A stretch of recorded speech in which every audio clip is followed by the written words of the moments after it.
Don't raise your hand. Don't raise your hand. We didn't have 2 million shirts either. We did not know what to do. And so we went to visit my auntie, my godmother, in hospital. And while we were standing there, we heard 2 women beside us talking.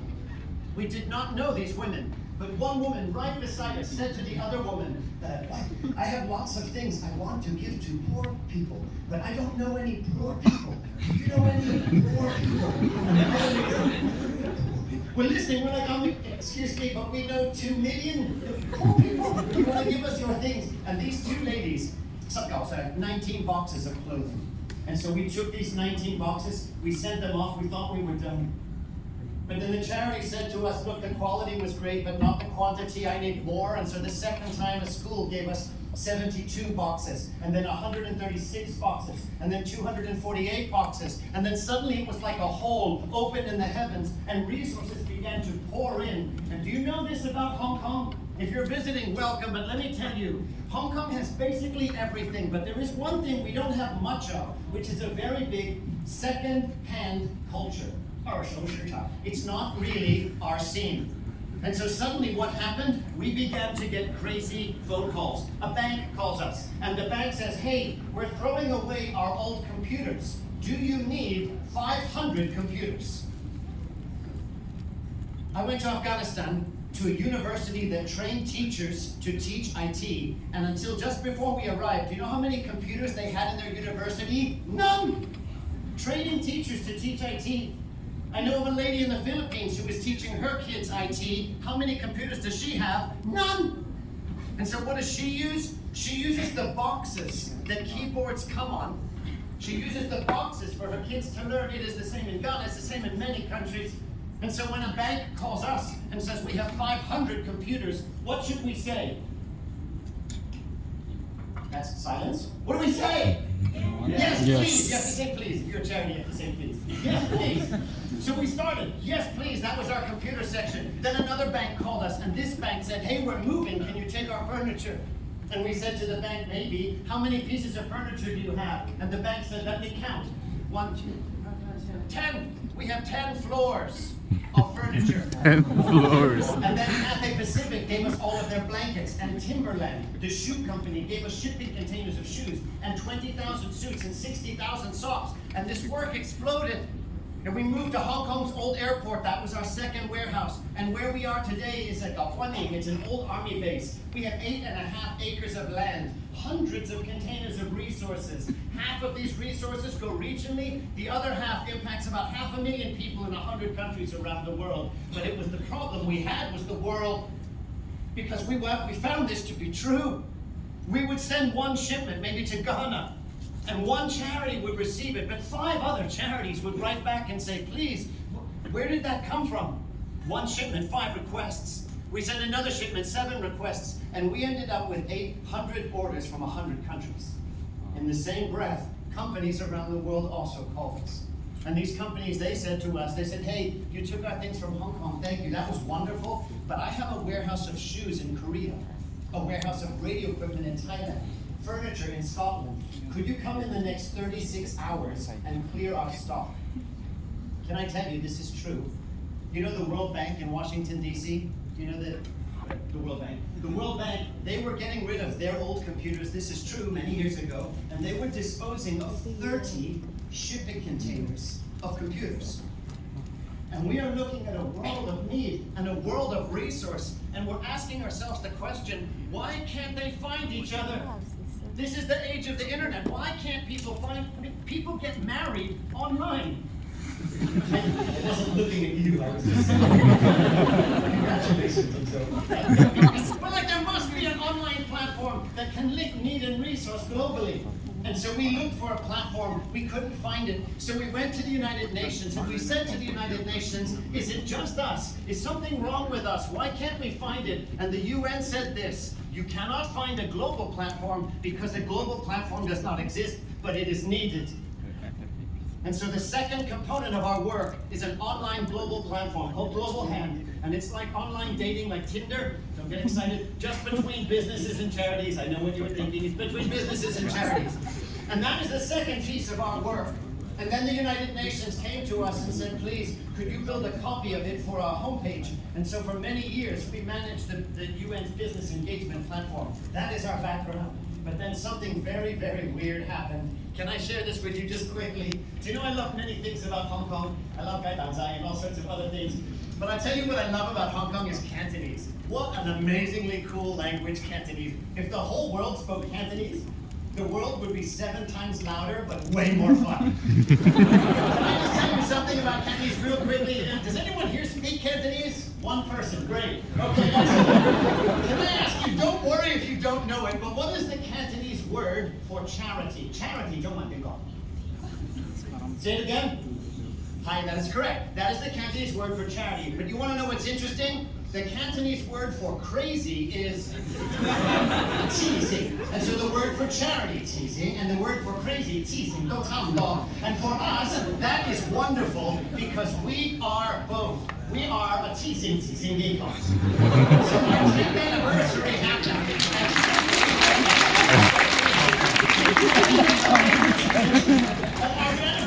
Our 10th anniversary, and instead of going to a 5-star hotel for a fundraiser, we had a crazy idea, a teasing idea. We thought, would not this be wonderful? Wouldn't it be wonderful if we could bring CEOs from Hong Kong to our army base, and when they come, we will strip them of their possessions. We will take away their watch and their wallet and their cell phone and their laptop, and we will let them build slums. Sleep on the ground, eat with their hands, make a road by breaking rocks with their hands. Just for 24 hours, let these business leaders feel a tiny bit of what it's like for the people we serve. And so we did this once, and I thought these business leaders would kill us, or run away, or both. But they came back, and one of the gentlemen said to me, he said, in my life I have had 3 powerful moments. The day that I was married, the day my first child was born, and this. He said, I need my office to feel what I am feeling, but I cannot do 24 hours. Do you have a 2 or 3 hour program that can help my office care? And then principals brought teachers, teachers brought students, and then we were told, look, we need more. Poverty is one issue. What about refugees, HIV, blindness? And at this point, the United Nations called us again. And the United Nations said to us, they said, every year in Switzerland is a really famous meeting called the World Economic Forum. The World Economic Forum, who goes there? Bill Clinton, Bill Gates. In fact, anyone called Bill, or with many bills, goes to this meeting. And the United Nations, they said to us, they said there is no way that we can bring all those world leaders and that we can show them the reality of refugee camps, but we could. We must bring the message to them, please, can you bring your refugee simulation to Switzerland so we can run it for leaders at the World Economic Forum? And I was on the phone talking to the UN, and honestly, I thought it was a prank phone call. I was like, no, this is not the real UN. Because our refugee simulation, we have soldiers, guns, landmines, barbed wire, lights, tense sound. And I said to the United Nations, can I just double check? Do you want me to import guns into Switzerland? And they said, yes, it's a neutral country, no problem. We're like, okay. So we built this thing in Davos, and honestly, I thought no one would come. The World Economic Forum is 3,500 people for 4 days, and during those 4 days, there's over 1,000 events, and we were 1,001 and weird. And I thought, no, who's leaning in already? And you know, the UK has kind of a semi-equivalent of Elon Musk. His name is Sir Richard Branson. He's a philanthropist, a billionaire. He's doing space travel, amazing guy. And we thought, you know what, Richard Branson's probably willing to do this. So we emailed him. We're like, dear Sir Richard, you're kind of willing and crazy. Would you be crazy enough to do this? And the next day I checked my email. Dear David, I'd love to. I'll see you on Friday, Richard.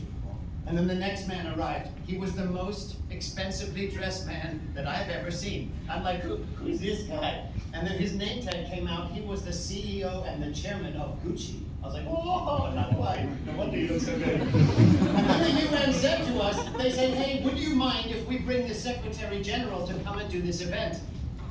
And I said to them, you're the UN. Why are you asking? Yes, he's welcome. And when the Secretary General arrived, I learned 2 things quickly. The first is that I do not envy that man's schedule. Do you know this is true? Between waking and sleeping at these times, his life is divided into 3-minute sections. And he was able to give us 3 minutes of his life.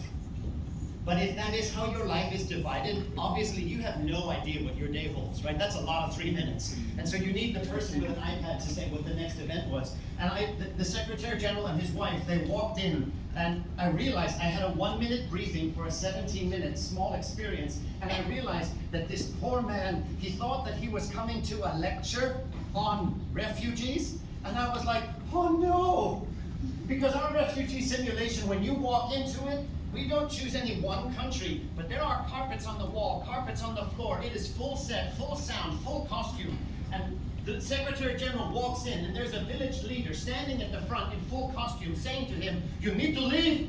The devil's not here. If you stay, you will die. You must go now. And while this happens, we actually have CO2 grenades. Sound acoustic grenades are thrown into the room. There is a massive explosion. The power is cut. And in the darkness, 10 soldiers burst into the rooms, uniformed weapon, balaclava, flashlight, yelling, "Down, down, down!" And the Secretary General, he just threw himself on the ground. And you know, we had 3 security teams go through to make sure that our guns weren't going to gun him and our bombs wouldn't bomb him. But his bodyguard, a lovely Kazakh guy, was with him the whole time. And I'm watching as our soldiers burst in. His bodyguard was standing, holding his gun, his real gun. And I was really glad he didn't remove it and deal with my soldiers, because my soldiers, my IT guy and my maintenance guy. And the United Nations said, please, can you bring this for many years? And for over a decade, we ran these programs there. Thousands of those leaders went through, Mrs. Biden, kings and queens, billionaires. In fact, we have seen 250,000 people go through those programs. But do you know what I love the most, friends? Do you know what I love? It is not the names and it is not the numbers. It is watching this world change. It's watching the world change. I've seen companies that have no meaningful engagement through these things pivot to use who they are to change the world. I've seen charities birth. I've watched people quit their jobs and move into other sectors. And ladies and gentlemen, why are you here? Why are you here doing an SDG-focused hackathon? Because of a hackathon? It's because the world is not okay. And the thing that makes my heart sing about today, if I'm honest with you, it's not just the output. The output of today will be wonderful. But do you know what I love about today? It's the symbol of who you are. Because you in this room are here because you heard the same things my parents heard. You heard the call of the need in this world, and you heard the joy of knowing that your life can make a difference. Today is a representation of that fusion. And it is my hope that today will be a success. It is my hope the projects that come from today will be meaningful, long-lasting, and impactful. But the thing that makes my heart happiest is that you will go out. You will go out into this world taking all of today, but all that you are, because it is you that is needed to change this world. It is your life that has been given as that platform. And so may that heart, and may that mission, and may that fire and purpose never wane. Never, never. Thank you.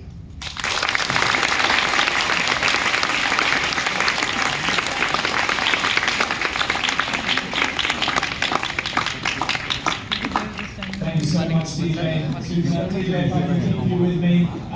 Jack, Brian, could you join me on stage as well? I think the organisers have a little symbolic thank you for being part of this today. We'd love to give you a little gift and take a photo on stage. Guys, we can put our hands together again for all 3 speakers today.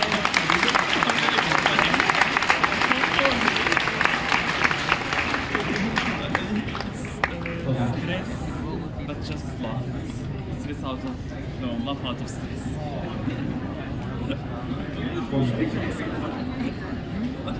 Thank you, gents. The way he talks is supposed to make you laugh. Thank you to all 3 of our esteemed speakers. I'll remove myself. Crazy funny way he talks. One with, one without.